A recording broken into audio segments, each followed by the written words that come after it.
Selamat malam pemirsa. Kekerasan yang berujung kematian terhadap perempuan seolah tidak ada ujungnya. Baru-baru ini publik dihebohkan dengan 2 kejadian penemuan mayat di dalam koper. Ditambah lagi kasus suami yang dengan tega membunuh dan memutilasi istrinya. Sungguh sifat sadisme yang tidak bisa diterima dengan akal sehat. Negara sudah seharusnya maha serius untuk melindungi perempuan dari tindak kekerasan agar kejadian serupa tidak terulang lagi. Inilah yang akan kami sajikan dalam editorial malam hari ini, Sadisme di Luar Nalar. Bersama saya, Eva Wondo.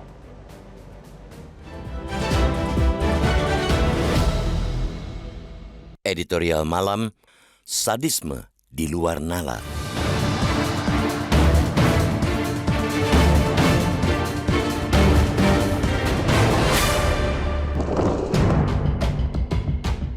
Kekerasan terhadap perempuan hingga berujung kematian belakangan ini kian memprihatinkan. Dari satu kasus ke kasus lain muncul berdekatan. Kekerasan yang di luar nalar, di luar akal sehat, dilakukan sesama anak bangsa yang selama ini dikenal lemah lembut. Dalam rentang 10 hari, terjadi kasus pembunuhan terhadap 2 perempuan di Cikarang, Jawa Barat dan Kuta, Bali. Kedua mayat perempuan itu dimasukkan ke dalam koper lalu dibuang di semak-semak. Pada hari yang sama, penemuan kasus mayat perempuan yang dimasukkan ke dalam koper di Kuta, terjadi pula kasus pembunuhan keji suami terhadap istrinya di Ciamis, Jawa Barat. Jasad sang istri kemudian dimutilasi suaminya. Komnas Perempuan memasukkan kasus kekerasan terhadap perempuan hingga berujung kematian ke dalam femisida. Salah satu kriteria femisida adalah perlakuan terhadap jasad perempuan yang tidak wajar seperti dimutilasi, perlakuan yang merendahkan tubuh, menunjukkan penganiayaan yang berlebihan, dan dibuang di ruang publik. Berdasarkan Sidang Umum Dewan HAM PBB, femisida adalah pembunuhan terhadap perempuan yang didorong oleh kebencian, dendam, penaklukan, penguasaan, penikmatan, dan pandangan terhadap perempuan sebagai kepemilikan sehingga boleh berbuat sesuka hatinya. Karena itu, femisida muatannya berbeda dari pembunuhan biasa karena mengandung aspek ketidaksetaraan gender, dominasi, agresi, atau opresi. Data Komnas Perempuan periode November 2022 hingga Oktober 2023 menunjukkan ditemukan 159 kasus pembunuhan terhadap perempuan terindikasi femisida. Pada 2023, kasus femisida intim atau pembunuhan terhadap perempuan yang dilakukan oleh pasangan atau mantan pasangan menempati posisi teratas dalam kasus pembunuhan terhadap perempuan. Kasus femisida dan pembunuhan sadis lainnya harus diakhiri dengan penegakan hukum yang menimbulkan efek jera bagi pelakunya demi keadilan untuk korban dan keluarganya. Selain itu, yang lebih penting lagi, pencegahan secara kultural agar femisida dan tindakan keji penghilangan nyawa manusia tak terjadi lagi, seperti pentingnya pemahaman di masyarakat tentang perlindungan hak asasi manusia, kesetaraan gender, saling menghargai, toleransi, dan menyemai kasih sayang antar sesama manusia. Indonesia adalah bangsa yang berbudaya. Salah satu indikator bangsa yang berbudaya adalah menjaga keadaban. Baik keadaban dalam lingkungan keluarga ataupun keadaban dalam lingkungan sosial. Penghormatan terhadap hak asasi manusia dan memuliakan perempuan adalah 2 hal yang seharusnya menjadi bagian dari keadaban bangsa ini. Negara memiliki kewajiban untuk menjaga kesehatan mental warga negaranya, khususnya generasi muda, dengan menciptakan kepatuhan terhadap hukum dan etika. Meningkatnya kasus femisida adalah alarm bahwa kondisi mental masyarakat sedang tidak baik-baik saja.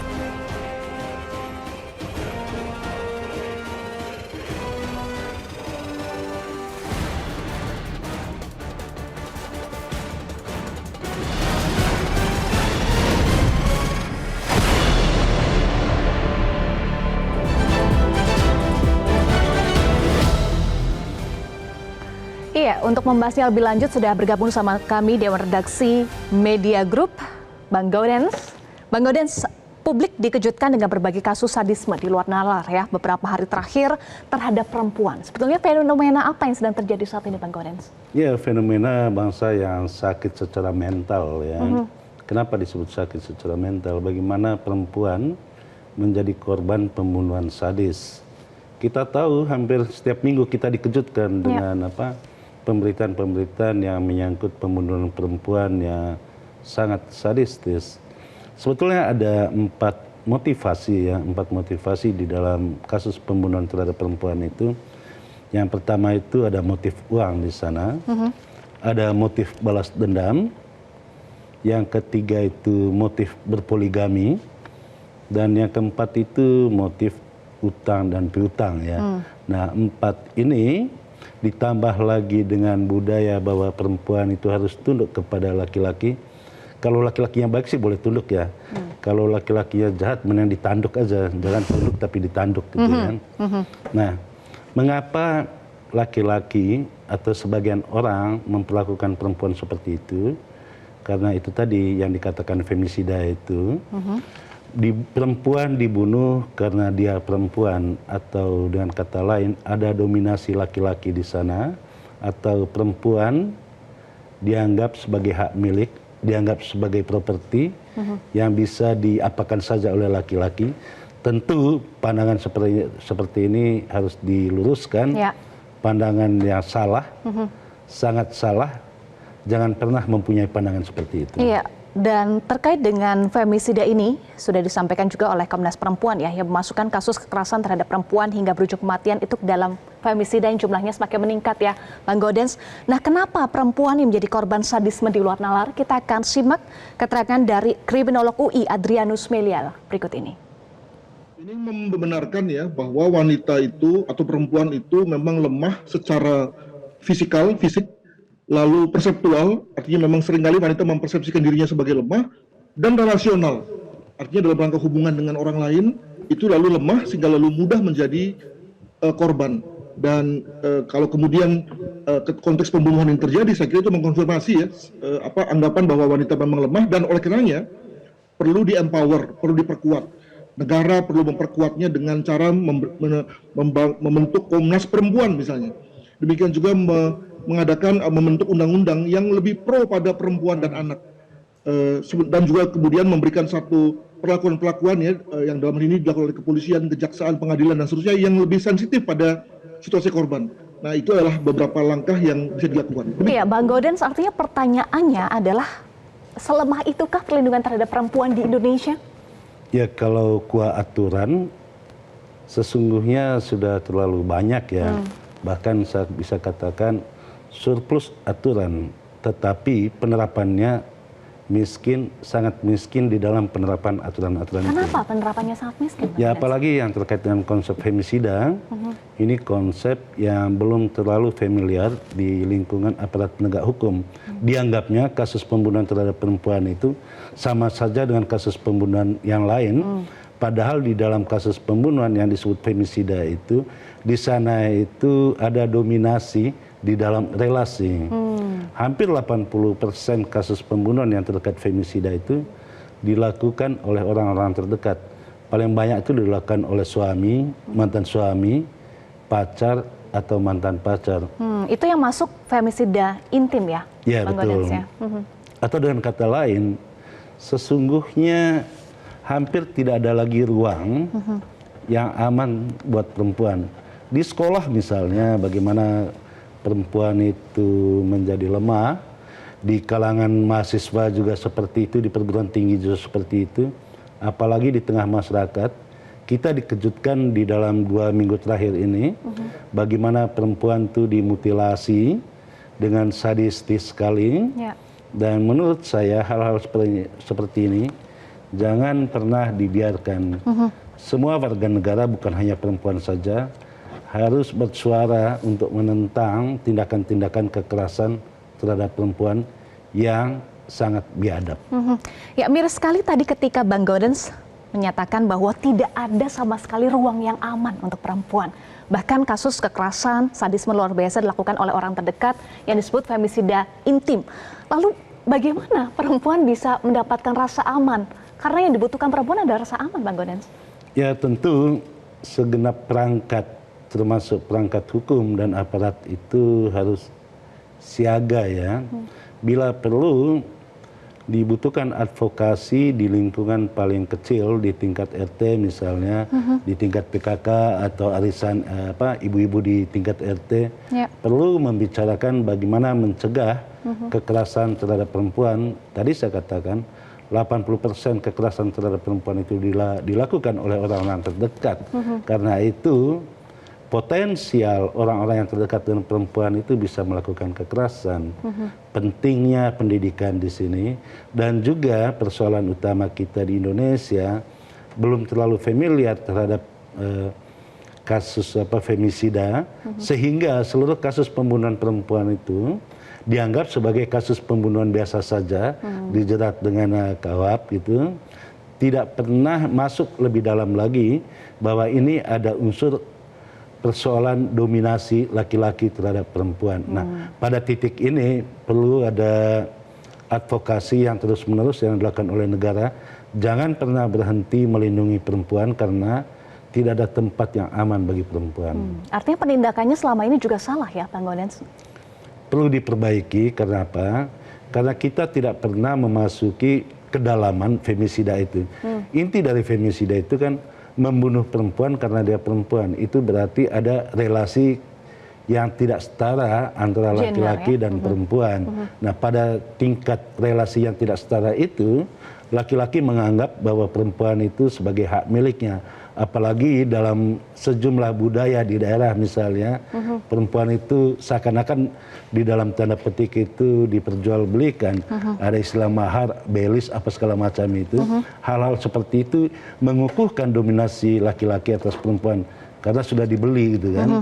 Nah, hal seperti ini harus diluruskan. Siapa yang bisa meluruskan? Mestinya negara melakukan itu, juga tokoh-tokoh masyarakat, dan jangan lupa juga para tokoh agama sebaiknya terus-menerus menyuarakan ini. Jangan pula para tokoh ini menjadi penyebab utama gitu. Masalahnya, Bang Gaudens, seperti sudah tertanam ada konsep gitu ya, patriarki yang tidak sehat pada akhirnya. Kemudian berujung pada feminisme, femisida yang terjadi. Bahkan korbannya ya adalah perempuan itu sendiri. Bagaimana, Bang Gaudens, ketika konsepnya sudah tertanam? Ya, itu yang harus dibongkar ya. Dibongkarnya lewat apa? Tentu saja lewat pendidikan di jalur formal. Cuman problemnya itu kan kekerasan terhadap perempuan di lembaga pendidikan jauh lebih banyak lagi. Walaupun Kementerian Pendidikan itu sudah mengeluarkan sejumlah surat edaran yang mengatur tentang perlindungan terhadap perempuan di kampus ya. Di tingkat masyarakat harus juga dilakukan ada inisiasi untuk melakukan advokasi. Setidaknya masyarakat disadarkan, terutama kaum laki-laki, kaum saya nih yang paling yang perlu disadarkan bahwa perempuan itu bukan hak milik. Bukan objek ya? Bukan objek, bukan hak milik. Kita itu setara, karena itu bagus juga untuk dipertimbangkan pendidikan untuk menghargai tubuh perempuan. Oke, nanti soal pendidikan kita akan bahas lebih lanjut, bagaimana juga meningkatkan pemuliaan terhadap perempuan ya, agar tidak ada lagi kasus sadisme luar biasa di luar nalar terhadap perempuan. Nanti kita akan bahas lagi usai jeda. Pemirsa, tetaplah bersama kami di Editorial Malam.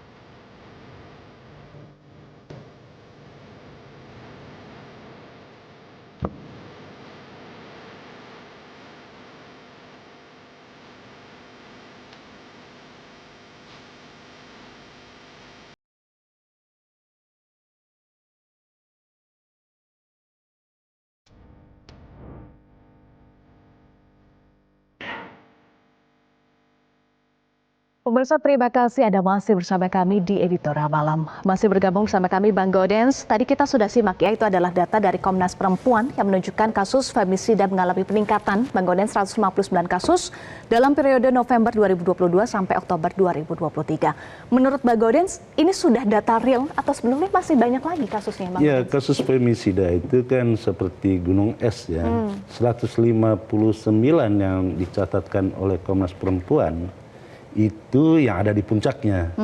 Tetapi banyak sekali kasus yang tidak pernah dilaporkan atau dilaporkan dianggap hal yang biasa saja gitu.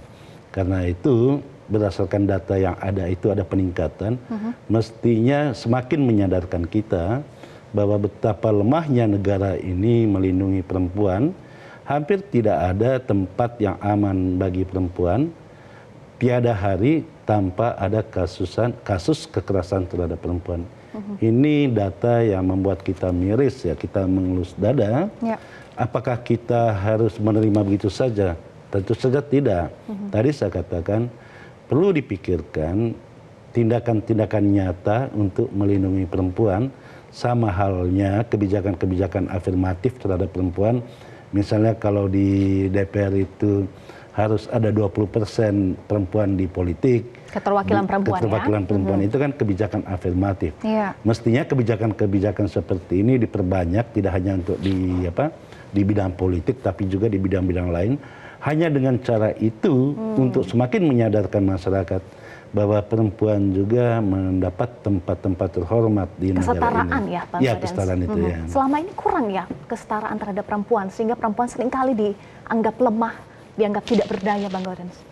Ya, kalau kita mau jujur ya, femisida itu terjadi di kota, terjadi di desa-desa, juga terjadi pada seluruh strata, terjadi di ruang publik, terjadi di ruang privat. Itu artinya seperti yang saya katakan tadi, hampir tidak ada tempat yang aman untuk perempuan. Nah, ini yang mesti kita lawan. Dengan cara apa? Kita harus terus-menerus bersuara agar perempuan itu dilindungi. Walaupun sejumlah regulasi sudah disempurnakan, misalnya di dalam kasus kekerasan terhadap anak dan perempuan, ada laki-laki yang bisa dikebiri, sudah ada undang-undangnya, juga ada undang-undang tentang kekerasan dalam rumah tangga. Nah, sosialisasi atau penyadaran terhadap hak-hak perempuan itu yang kurang dilakukan selama ini. Payung hukumnya sebetulnya sudah ada, tetapi sosialisasi dan juga penyadarannya yang masih kurang ya Bang Ya, Gaudens? malah kita bisa katakan sudah inflasi terhadap regulasi ya. Yang miskin itu kan di dalam penerapannya. Kenapa penerapannya miskin begitu Bang Gaudens? Padahal sudah jelas di depan mata kasusnya semakin banyak. Ya, itu tadi terkait dengan femisida, pembunuhan karena berbasis gender. Ini memang belum familiar di kalangan masyarakat, apalagi aparat penegak hukum gitu ya. Banyak kasus dianggap sebagai kasus pembunuhan biasa. Kita tidak pernah memasuki kedalaman persoalan femisida yang basisnya itu pada gender, basisnya itu pada dominasi, basisnya itu pada menganggap bahwa perempuan itu sebagai hak milik yang bisa suka-suka laki-laki untuk menggunakannya. Ini pandangan yang salah, yang keliru, yang harus terus-menerus diluruskan. Diluruskan di mana? Ya, mestinya di lembaga pendidikan. Iya, apakah harus menunggu sampai ada korban lagi Bang Gaudens sehingga familiar, sehingga penegakannya lebih tegas Bang Gaudens? Nanti kita akan bahas lagi ya, usai jeda pemirsa, tetaplah bersama kami.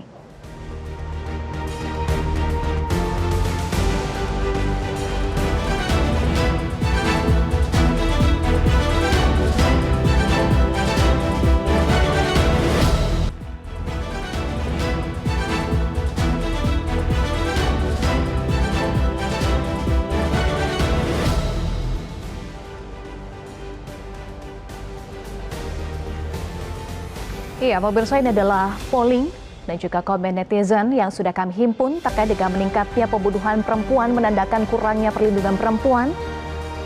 Ini disampaikan betul 88,0% setuju, sedangkan 12,0% tidak setuju.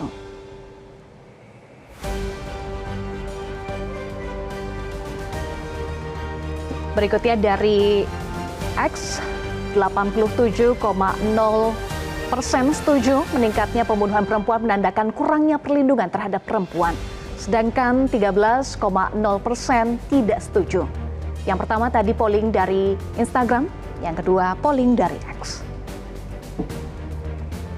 Ya, Bang Gaudens, meningkatnya pembunuhan perempuan menandakan kurangnya perlindungan terhadap perempuan. Ini juga dirasakan oleh netizen. Pemirsa, bagaimana Bang Gaudens tanggapannya terkait dengan hal ini? Ya, tentu kita berterima kasih ya bahwa ada kepekaan mayoritas masyarakat untuk mengedepankan perlindungan terhadap perempuan. Karena memang negara kurang melindungi perempuan, sehingga masyarakat wajib melakukan perlindungan terhadap perempuan.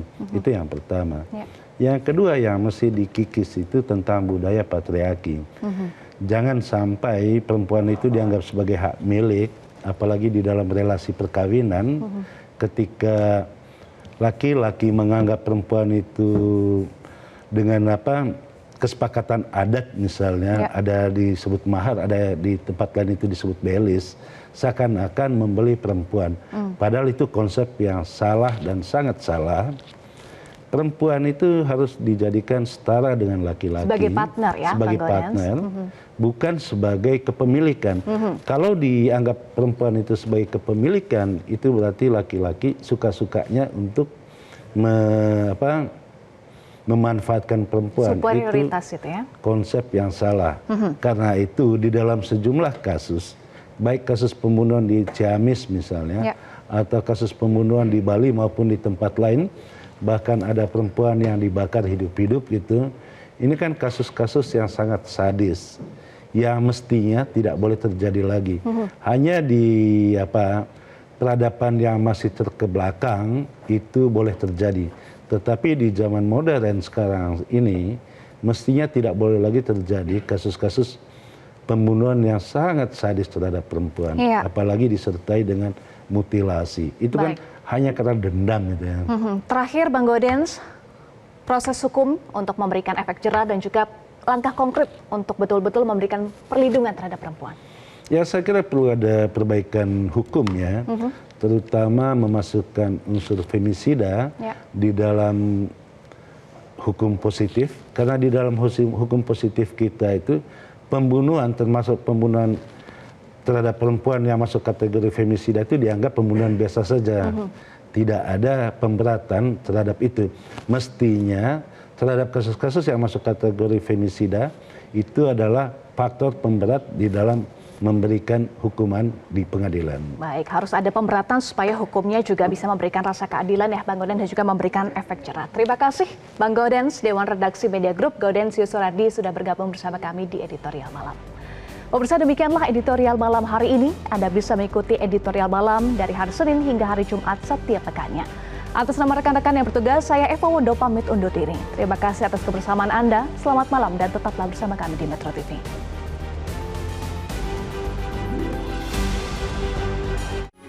Metro TV. Jelajahi cara baru mendapatkan informasi. Download Metro TV Extend sekarang.